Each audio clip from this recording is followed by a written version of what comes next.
Assalamualaikum warahmatullahi wabarakatuh. Waalaikumsalam. Allahumma sholli wa sallim wa barik alaihi sallallahu alaihi wa ala alihi wa sahbihi.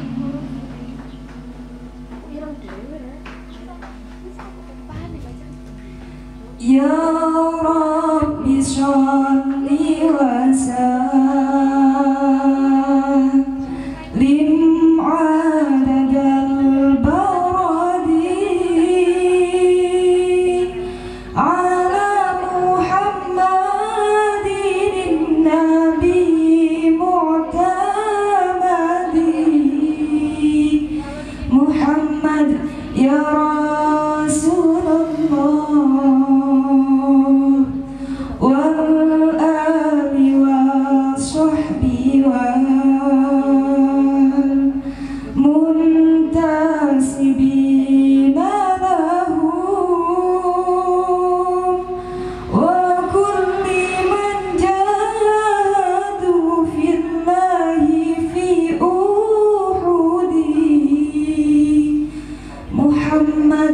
ya Rasulullah binahdatil ulama wal qaimina lana bi amrita sisiha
Allahumma sholli wa sallim wa barik alaihi sallallahu alaihi wa ala alihi wa sahbihi.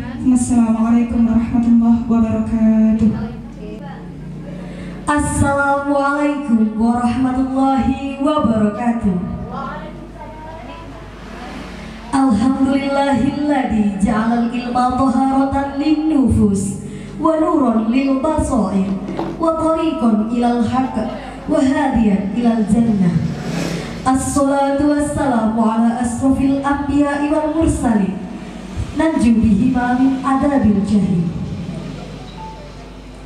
Yang kami muliakan para alim ulama NU Kabupaten Lumajang, yang terhormat Ketua PC Fatayat NU Lumajang, yang kami hormati Ketua PAC Fatayat NU se-Kabupaten Lumajang, serta seluruh sahabat Fatayat NU se-Lumajang. Selangsa puja senantiasa kita haturkan kepada Allah Azza wa Jalla, Sang Penghampar langit tanpa tiang, Sang Maha Kasih tak pilih kasih, Sang Maha Penyayang lagi tersayang. Sehingga kita dapat berkumpul dalam acara Maulid Nabi dan talkshow oleh Forda Fatayat NU Lumajang dalam keadaan sehat wal iman. Salawat serta salam senantiasa tercurah limpahkan kepada keharibaan kita Nabi Agung Muhammad Sallallahu Alaihi Wasallam yang telah menuntun kita dari zaman jahiliyah menuju zaman ilmiah. Marilah kita buka acara pada pagi hari ini dengan bacaan umul kitab Al-Fatihah, pembacaan ayat suci Al-Quran oleh sahabati Novi dari PAC Sukodono. Kepadanya kami haturkan. Assalamualaikum warahmatullahi wabarakatuh.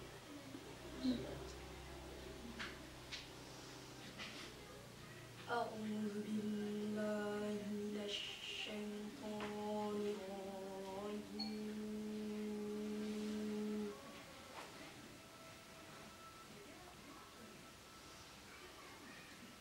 Bismillahirrahmanirrahim.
Assalamualaikum warahmatullahi wabarakatuh. Disampaikan terima kasih. Menyanyikan lagu Indonesia Raya oleh PAC Sumber Suko. Kepadanya kami persilahkan.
Lagu Mas Fatayat, Subhanul Waton dan Mars Santri oleh PAC Kota. Kepadanya kami persilahkan.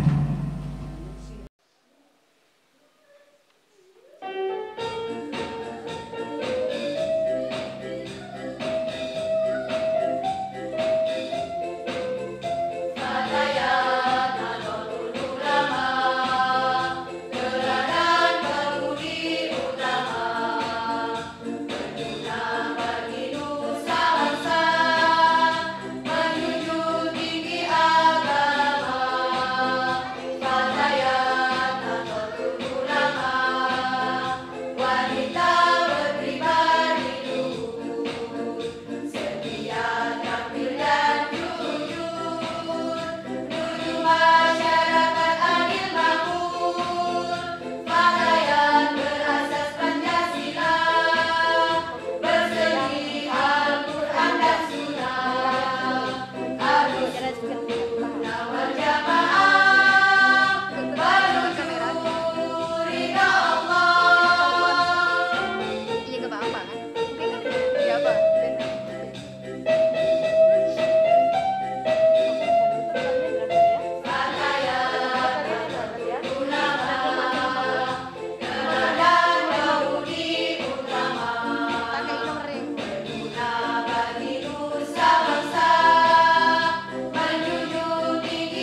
3. Ya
oleh PAJ Fatayat Sumber Suko.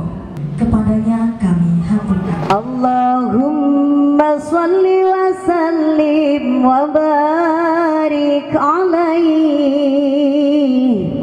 Sallu alaihi. Bismillahirrahmanirrahim. Laqad ja'akum rasulun min anfusikum azizun alaihi ma anittum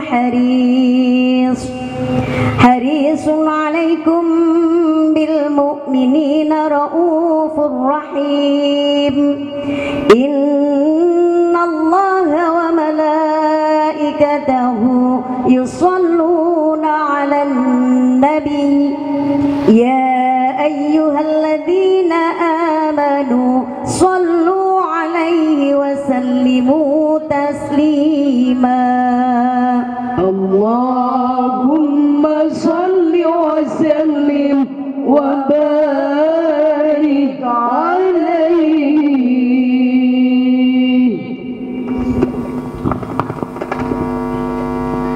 Allahumma salli wa sallim wa barik alaihi.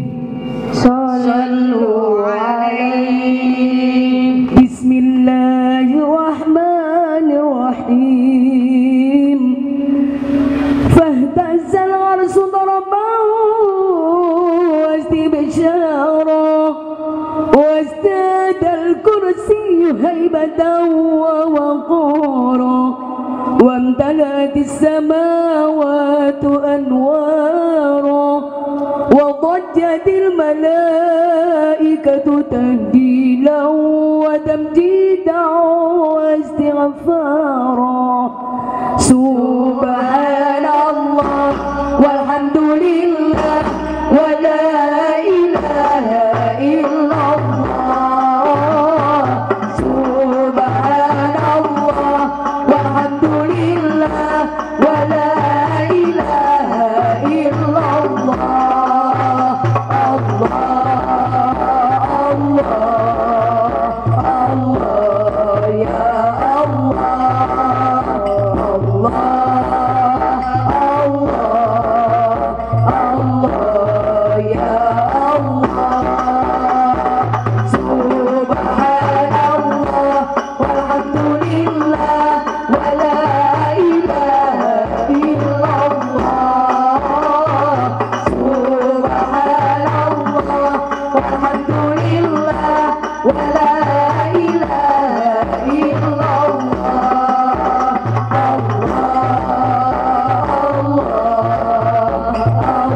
الله يا الله.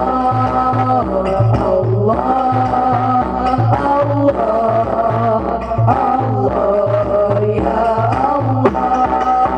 ربي إني يد صفات العالية قائم حين أريد العافية. ربي إني يد صفات العالية قائم حين أريد العافية.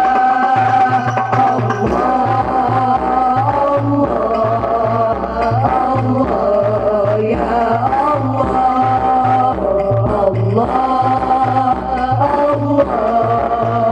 الله يا الله.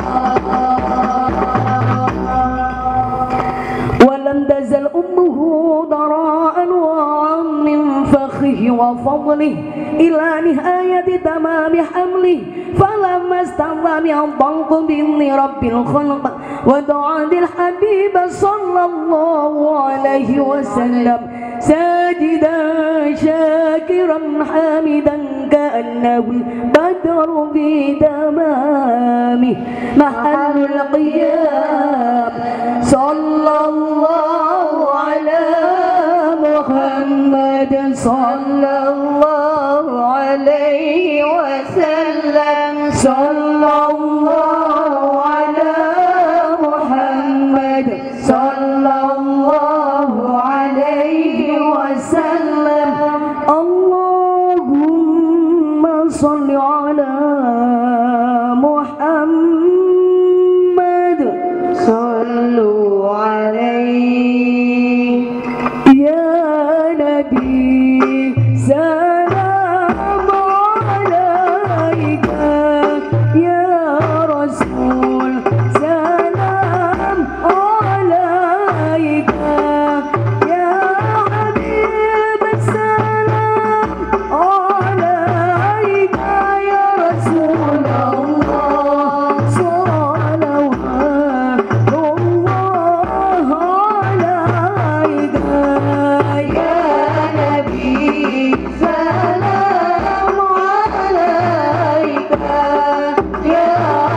Husaini, marhaban marhaban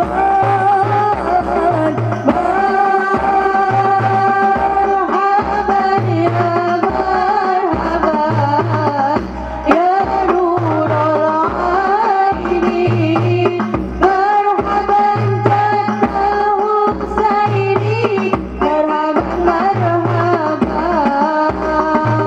Rabbi faghfir li dunubi ya Allah, bibarakadil hadi Muhammad ya Allah. Rabbi faghfir li dunubi ya Allah, bibarakadil hadi Muhammad sahibal wajhil muniri. Sallallahu ala Muhammad, marhaban ya Rasulullah, alaihi wasallam, marhaban. Sallallahu ala Muhammad, marhaban ya Rasulullah, alaihi wasallam, marhaban ya Habibullah. Allahumma salli wa sallim wa barik alaihi. Sallu alaihi.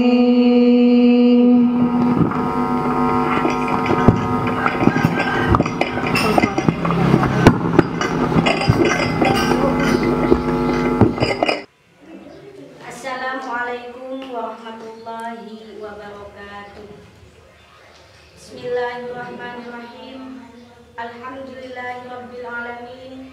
Wassalatu wassalamu ala asyrafil anbiya wal mursalin sayyidina Muhammadin wa ala alihi wa sahbihi ajma'in. Amma ba'd. Yang terhormat para alim, para ulama, para tokoh masyarakat, wabil khusus pengurus cabang Nahdlatul Ulama Kabupaten Lumajang. Tak lupa juga buat sahabat-sahabat Fatayat, pimpinan cabang Fatayat, pimpinan anak cabang Fatayat, pimpinan anak ranting Fatayat, dan semua kader-kader Fatayat di seluruh Lumajang. Alhamdulillah, pertama-tama puji syukur kehadirat Allah Subhanahu wa Ta'ala, karena dalam situasi seperti saat ini kita masih bisa berkegiatan seperti hari ini. Salawat dan salam semoga tetap tercurahkan keharibaan Nabi besar Muhammad Sallallahu Alaihi Wasallam yang pada bulan ini sudah memasuki bulan Rabiul Awal. Allahumma sholli ala sayyidina Muhammad. Sahabat-sahabat yang kami hormati, Hari Santri adalah wujud dari kewajiban negara dan pemimpin bangsa ini sebagai bentuk penghormatan kepada sejarah pesantren atas perjuangan para kiai dan para santri. Kontribusi pesantren sudah tidak terhitung lagi banyaknya. Sejak sebelum kemerdekaan sampai hari ini sudah 75 tahun Indonesia merdeka. Hari Santri Nasional yang hari ini kita peringati adalah sebagai pemaknaan perjuangan Indonesia. Peringatan Hari Santri Nasional kali ini terasa berbeda dengan Hari Santri tahun sebelum-sebelumnya. Kalau tahun sebelumnya Hari Santri diperingati dengan mewah, gemerlap, show offos, tapi Hari Santri kali ini kita bisa memperingati dengan virtual. Harapannya Fatayat NU ke depan bisa bersinergi dengan pondok pesantren, LSM, lembaga pendidikan, dan badan otonom NU yang lain dalam rangka untuk ikut serta membangun Indonesia kuat. Demikian sambutan dari saya. Selamat Hari Santri. Santri sehat, Indonesia kuat. Wallahul muwafiq ila aqwamit thoriq. Wassalamualaikum warahmatullahi wabarakatuh. Pembacaan doa oleh Haja Nurul Hidayah, PC Fatayat NU Lumajang. Kepadanya kami haturkan.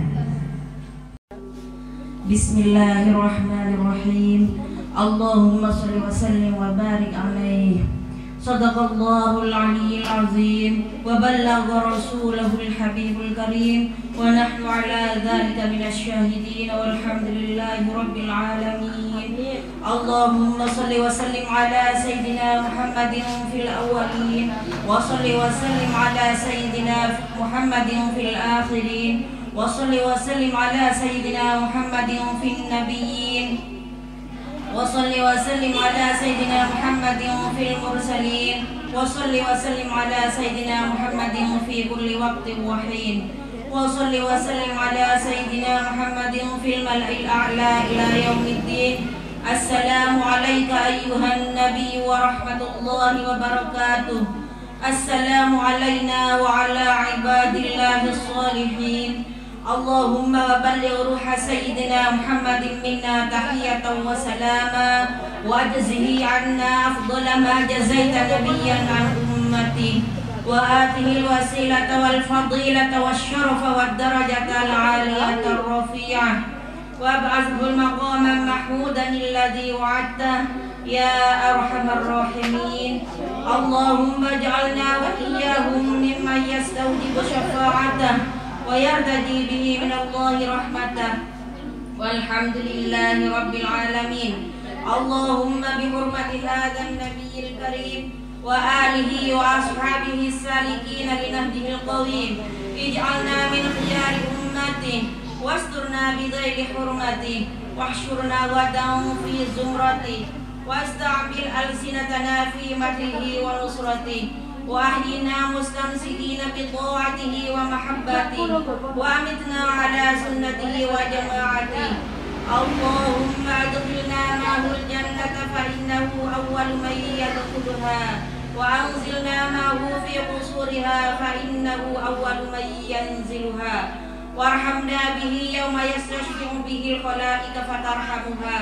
اللهم إنا قد حضرنا قراءة مولد نبيك الكريم فأفض علينا ببركة لباس العزة والتكريم واسقنا بجواره دار النعيم ونعمنا في الجنة بالنعيم المقيم.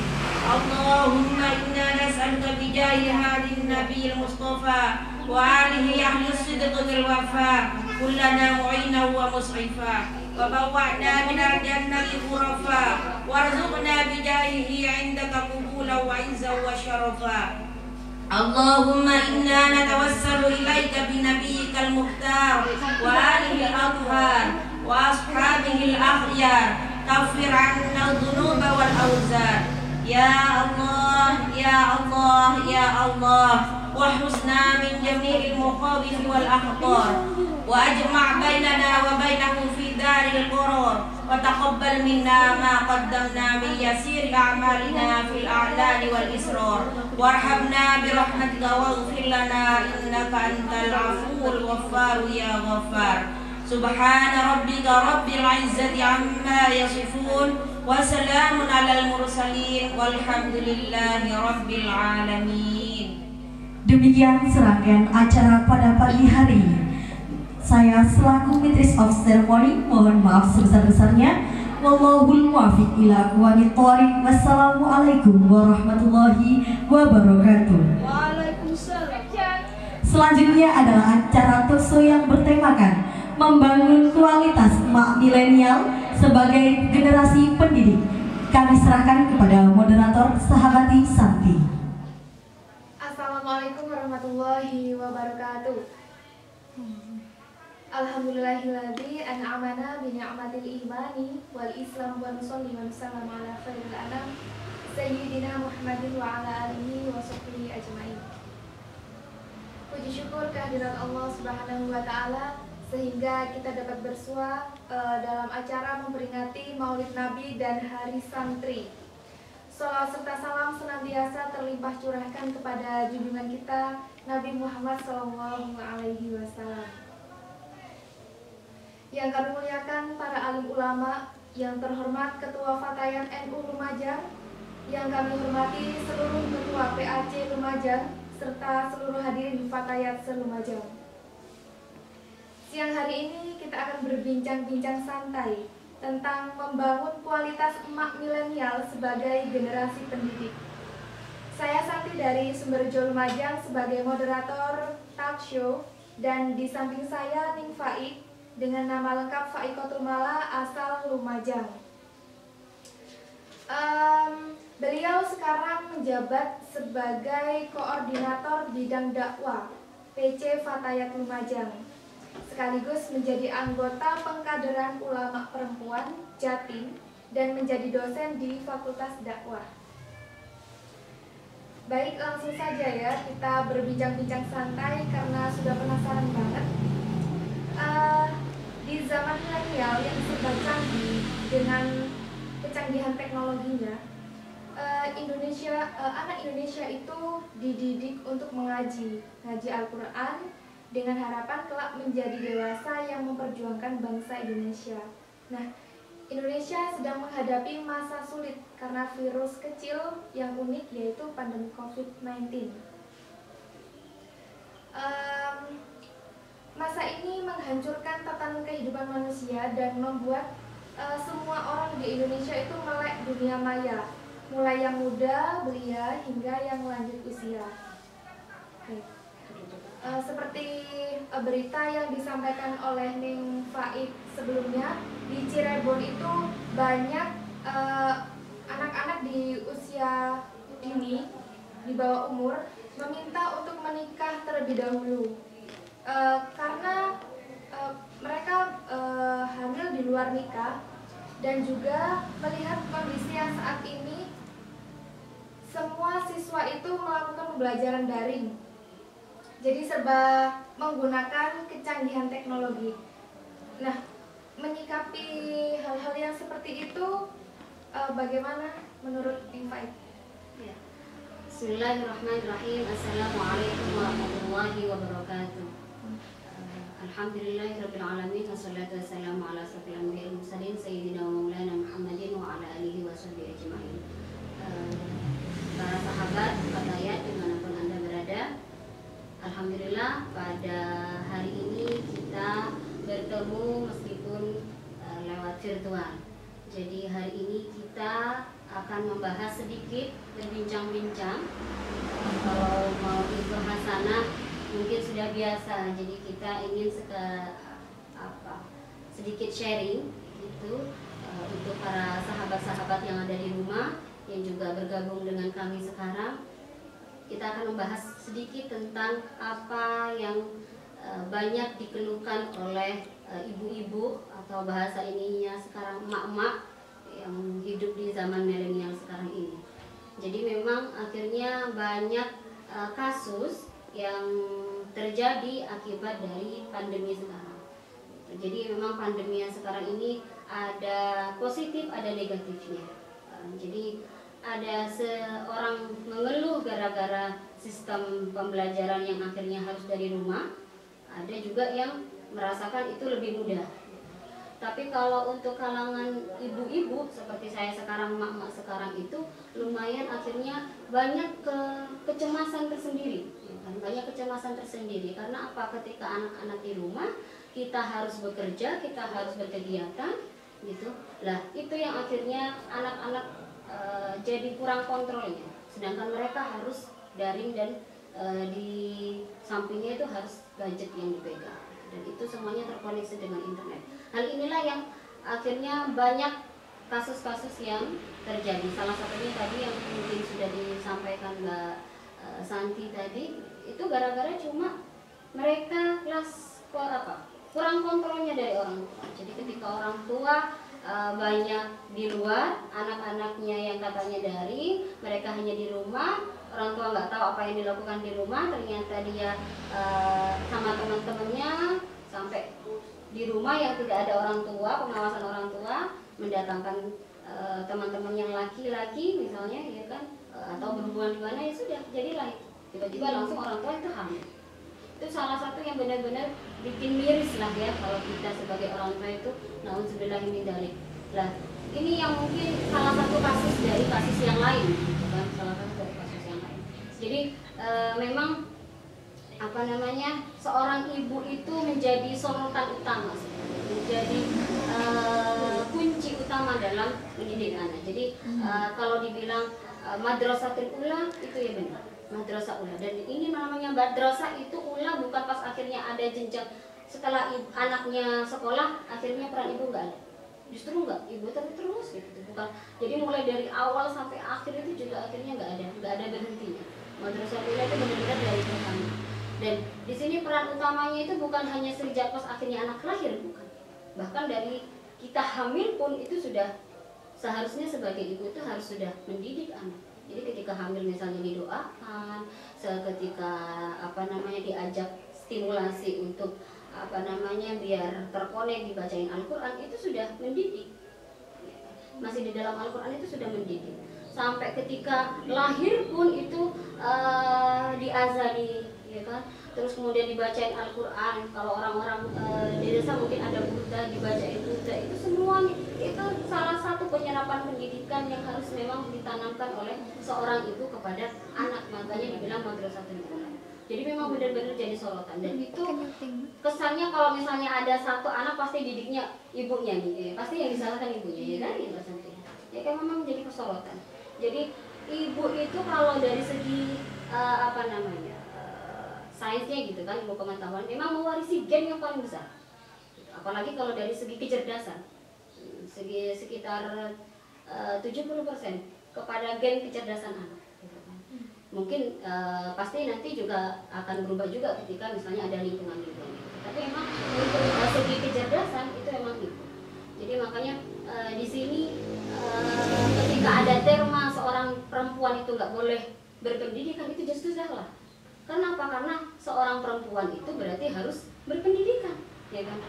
Wah, ada terma katanya, wah kalau perempuan itu pasti baliknya ke dapur, gitu kan ya? Pasti baliknya macak mana masak, gitu ya kan? Itu jelas salah. Karena apa? Seorang ibu itu harus berpendidikan karena dia nanti akan menjadi madrasatul ula tadi, ya kan? Menjadi madrasah pertama tadi. Jadi akhirnya kalau mau punya anak pintar ya berarti ibunya harus pintar dong, gitu kan ya.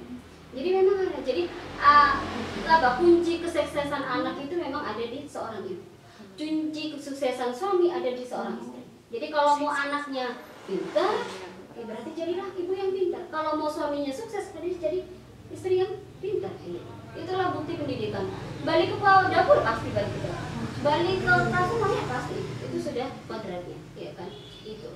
Jadi memang menjadi hal ini yang mungkin karena apa? Perlu banyak diperbincangkan gitu kan, untuk peran seorang ibu ini memang sangat-sangat penting sekali gitu. Kadang kebanyakan seorang ibu tidak lupa atas perannya sendiri bagaimana segitu besarnya gitu kan, segitu besarnya. Tapi kalau ini maksimal itu benar-benar bisa banget mengantarkan anak dan keluarga kesuksesan. Gitu. Yeah. Lalu pola asuh yang seperti apa sih yang baik dan benar di era yang sekarang sebagai seorang ibu? Iya, jadi gini, pola asuh yang harus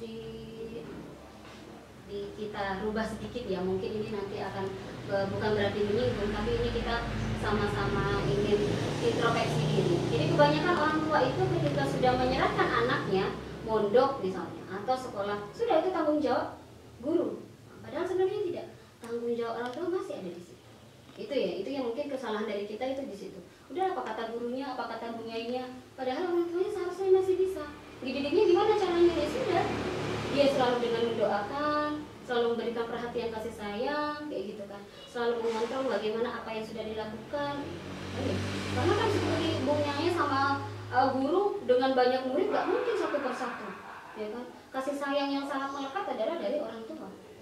Itu Jadi kebanyakan orang tua menyerahkan semuanya, pasrah ke depan apa kataku. Ada apa-apa masalah akhirnya gurunya gitu. Ya kan? Nah itu. Jadi yang kedua adalah seharusnya orang tua juga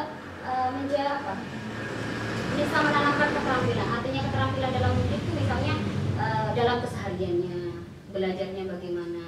Kadang orang tua yang penting anaknya belajar tapi nggak pernah didampingi. Apa sih yang menjadi masalah anak? Gitu. Mungkin anak udah ngunek-ngunek, lagi galau, lagi apa, tapi orang tua masa bodoh gitu kan. Jadi itu yang seharusnya dirangkul, kamu kenapa kayak gitu kan ya. Bukan lagian sih kamu kayak gini kayak gitu kan, itu seharusnya nggak seperti itu. Lalu kemudian orang tua seharusnya menjadi teladan dalam hal segala hal, dalam tingkah sehari-hari. Misalnya mau ngajak sholat gitu. Sekarang itu kebanyakan ketika ngajak sholat, ayo sholat, kamu ini nggak sholat, berarti kamu kayak gini. Pasti nggak akan nurut kalau nggak sholat. Kalau mau anaknya nurut berarti ayo sholat. Tapi ibunya sudah pakai mukena, sudah pakai ini, sholat berjamaah dipaksa di depan. Jadi orang tuanya dulu yang harus mencontoh. Sama dengan sikap-sikap jujur, sikap-sikap tanggung jawab, apa segala macam, itu harus orang tuanya dulu yang menjadi teladan.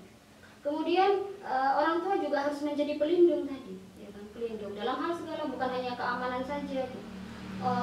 Oh ya itu malam ya sudah lah, yang penting anak di rumah. Tapi dia nggak tahu apa yang dipegang di rumah, di gadgetnya dia nggak tahu, ya kan? Pelindungnya itu bukan hanya di penting anak di rumah, berarti pelindungnya itu dalam segala hal ya. Ketika kalau sekarang sosial media ada bullying gitu ya, oh dia lagi berantem sama teman-temannya lagi kayak gini, hanya lewat medsos, hanya dapat komentar apa, itu orang tua ya sudah, berarti kamu harus punya omongan kamu itu harus dijaga, jangan sampai akhirnya kamu meniru, terpancing juga emosinya cuma gara-gara komentar. Itu juga salah satu yang harus diperhatikan oleh orang tua gitu. Terus akhirnya menyenangkan, orang tua itu harus menyenangkan. Jadi kalau misalnya di ilmu psikologi itu ketika kita mendidik anak 0 sampai 7 tahun, perlakukan anak seperti seorang raja, semuanya dituruti. 7 tahun sampai 14 tahun masa remaja, 13 tahun, perlakukan mereka seperti pembantu. Kenapa pembantu? Karena ayo ikutan masak, ayo ikutan bersih-bersih, ayo ikutan ini. Kenalkan kalau kita sebagai orang tua itu nggak susah, nggak mudah, susah sekali. Jadi biar anak itu tahu kalau tanggung jawab kita gini. Jadi anak itu akhirnya terdidik, oh ya, berarti saya harus mandiri. Umur 13 sampai masa dewasa 18 itu masa yang benar-benar labil sekali, masa remaja. Itu nggak bisa lagi disuruh, ayo kamu bersihin, ayo kamu ini, nggak bisa. Pasti dia akan ini. Seharusnya kalau udah kayak gitu, anggaplah mereka seperti sahabat. Jadi ketika misalnya lagi sahabat, mereka lagi kenapa, kita ada di sampingnya. Kita jadi teman curhatnya, kenapa sih kamu kayak gini, lawan ini sama siapa sih? Jadi dia bisa terbuka. Kalau masa-masa remaja itu mereka nggak mau terbuka ke kita, dia lebih terbuka dan nyaman dengan laki-laki lain misalnya, dan teman yang lain, oh itu udah bahaya itu, ya kan? Udah bahaya. Baru ketika sudah menginjak dewasa 18 baru jadikan dia pemimpin. Hargai pendapatnya, hargai usahanya gitu. Itu yang kadang orang tua yang akhirnya mendidiknya itu pokoknya yang kayak dulu lah gitu ya. Waktunya otoriter sekali. Jadi akhirnya jangan salahkan anak ketika anak itu pasti dari orang tuanya. Jadi pasti yang kunci utamanya adalah dari orang tuanya. Ya. Iya. Untuk zaman yang sekarang yang serba canggih, serba teknologi, dan harusnya kita itu melek dunia maya. Sebagai seorang ibu, problematika apa sih yang kita alami gitu? Iya, mungkin salah satu yang jadi problematika tadi berangkat dari kasus tadi ya Mbak ya. Banyak anak-anak yang ngeluh ketika dari, banyak orang tua yang akhirnya ngeluh karena tambah repot anaknya di rumah gitu kan. Yang tambah susah sekali mengerjakan tugasnya, belum lagi yang akhirnya keteteran dan segala macam. Itu mungkin salah satu dampaknya. Tetapi yang jelas ketika kita mendidik anak itu harus sesuai dengan zamannya. Jadi Sayyidina Ali itu pernah berkata, didiklah anakmu sesuai zamannya, karena mereka hidup itu sesuai zamannya. Sesungguhnya mereka diciptakan untuk zamannya, dan kalian diciptakan untuk zaman kalian. Jadi misalnya sekarang zamannya saya misalnya jadi orang tua, zaman saya mungkin sudah ada wifi gitu kan, udah ada internet, udah ada Instagram. Bisa jadi tuh zaman anak kita nanti itu sudah nggak ada. Bisa jadi HP-nya sudah bukan Android lagi. Bisa jadi udah sekedar ngomong langsung ada gitu kan ya. Nah, itu berarti kita harus apa? Harus menyiapkan anak kita itu bisa hidup di masa yang yang lebih canggih, jauh lebih canggih dari sekarang. Makanya ketika ada yang bilang, udahlah seperti ibu aja. Yang udah ibu loh sudah lulusannya SMA, ya kamu ya sudah untung kamu udah kuliah, ya kayak gitu ya. Ya misalnya kayak gitu. Misalnya kayak gitu. Jadi harus dipersiapkan anak itu untuk bisa hidup di sesuai zamannya. Terus kemudian mendidik anak itu memang butuh ilmu. Anak itu memang butuh ilmu. Makanya ketika sekarang sudah informasi kemana-mana, nggak ada alasan seorang ibu tuh nggak tahu. Ya, nggak ada alasan seorang ibu tuh nggak tahu. Jadi seorang ibu tuh bisa saja nyari apa saja, ya kan? Nyari apa saja yang ada di internet, gimana caranya, gini anak kayak semuanya sudah bisa. Jadi saya kan bukan berpendidikan, saya apa ya, sudah bisa ini. Jadi akhirnya seorang ibu tuh harus terus belajar, gitu. Belajar dari anak pun juga itu termasuk belajar. Nah, terus kemudian memang butuh waktu, butuh tenaga dan segala macam. Jadi jangan menunggu capek banget sih kayak gitu, nggak bisa. Kalau tadi kita harus terus belajar supaya kita bisa mengaplikasikan menggunakan media seperti itu. Nah, lalu bagaimana cara menggunakan media dengan bijak gitu? Ya, sekarang memang akhirnya itu ya. Kita zamannya sudah canggih nih gitu. Masa kita masih harus kayak gini, gimana caranya? Tapi kita nggak mau meninggalkan nilai-nilai yang sudah kita terapkan, yang sudah kita yakini, baik nilai-nilai agama, ajaran Islam gitu. Gimana caranya? Salah satu yang mungkin yang minimal bisa orang tua lakukan adalah dengan cara mendoakan diri. Pertama, jadi dimanapun anak dengan posisi apapun itu jangan sampai berhenti untuk berdoa. Di setiap ininya, setiap anaknya itu, setiap anak lagi tidur misalnya, anak lagi berangkat itu setidaknya itu salah satu koneksi cara melindungi orang tua dimanapun anak berada pertama. Terus yang kemudian dimanapun anak berada termasuk di dunia maya, ya, termasuk dunia maya. Terus kemudian batasi penggunaan internet kamu. Jadi akhirnya komunikasi. Kamu boleh pakai kayak gini, tapi sekian saja ya. Selebihnya enggak. Kalau misalnya nanti sudah lebih mengerti, kenalin bahwasanya dampaknya memang sangat besar. Jadi akhirnya lebih kepada diskusi, bukan akhirnya kamu HP-HPan terus langsung diambil. Tapi dia akan merasa akan kok kayak gini, kok keras banget. Tapi kalau anak misalnya dikasih kartu, ini loh, nah sebenarnya dampaknya kayak gini-gini. Berarti sekarang gimana? Ibu lo gak mau kamu seperti itu. Jadi ketika ibu gak mau kamu seperti itu, ya sudah, maunya gimana sekarang? Kita sepakatan ya. Kamu berapa menit? Disepakati. Kemudian kalaupun misalnya ini orang tua sebaiknya tahu, kasih konten-konten atau misalnya orang tahu sosial media anak, apa yang dilihat oleh anak. Kalau perlu kalau masih anak kecil di-downloadin. Kalau perlu pilih konten atau pilih program atau pilih lagu yang downloadan yang bisa memang mendidik anak. Jangan semuanya akhirnya ditaruh, udah. Karena anak sekarang udah pinter banget kali kan. Jadi akhirnya harus dibatasi. Jadi lebih kepada situ, kontrol anak itu harus bisa. Saya kira itu. Ya. Tadi dalam penggunaan media digunakan dengan bijaksana, sebijaksana mungkin. Lalu untuk menumbuhkan menjaga, menanamkan nilai-nilai Islam itu bagaimana?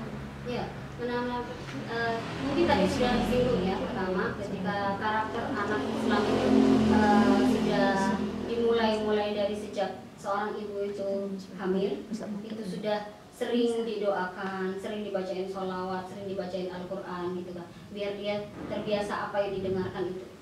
Dan kemudian ketika ini ajarkan dia nilai-nilai yang dasar saja, misalnya sabar, jujur, tanggung jawab, sedetail itu kak, serendah itu saja. Baru kemudian ketika misalnya sudah menginjak besar, itu kenalkan ini yang baik, ini yang buruk, dan kalau di dalam Islam itu seharusnya seperti ini. Kalau kamu melihat yang lain itu berarti berbeda. Jadi sebijak itu. dan apa namanya, pastinya mereka kan sudah banyak informasi dari sekolah-sekolahan kan, sekolah-sekolahan apa segala macam. Nah, sebaiknya ibu juga tahu apa sih yang sudah diajarkan oleh anak. Bisa jadi kadang orang tua nggak tahu ternyata, ya kan, pinter anaknya gitu. Jadi kalau bisa itu seorang tua itu jangan mau kalah gitu ya sama anaknya. Ibu orang tua juga harus tahu yang dipelajarin anak tuh kayak gini, oh ya kayak gini. Kalau perlu anak itu kan merasa dihargai ketika ibu nggak tahu, silahkan jelaskan. Dengan seperti itu anak akhirnya lebih percaya mandiri. Oh, kalau kayak gitu berarti nilainya apa? Nilainya berarti kamu nggak boleh kayak gini ya. Nilainya berarti kayak gini. Tanamkan bahwasanya anak kita itu sangat sayang sama kalian. Ketika kita sayang kalian, kita nggak mau kalian kayak gini, rangkul. Jadi kalau misalnya anak ibu-ibu sekarang itu kalau misalnya mau giniin anak itu kan biasanya memarahin anaknya itu dengan cara mukul gitu kan ya, dengan cara berkata-kata. Itu apa namanya? Justru akan apa? Akan secara tidak langsung itu yang akan direkam oleh anak, dan anak itu akan melakukan seperti itu kepada orang lain. Jadi misalnya saya mukul anak dan saya dengan kata-kata kasar ke anak, nanti anak juga akan seperti itu ke orang lain. Karena mereka secara tidak langsung itu langsung menyerang. Makanya apa namanya, ketika ini kasih tahu ke anak mulai dari sejak dini itu, dari golden age, umur emas itu seharusnya dikasih tahu. Sholat itu misalnya kayak gini. Apa namanya, kenapa kita harus puasa itu kayak gini. Harus itu selalu ditanamkan di seharian aja. Ya, saya kira itu. Baik, alhamdulillah hadirin yang berbahagia, kita sudah berbincang-bincang santai dengan Ning Faid. Semoga ilmunya berkah dan bermanfaat. Kurang lebihnya kita mohon maaf. Wallahu muwaffiq ila aqwamit thoriq. Wassalamualaikum warahmatullahi wabarakatuh.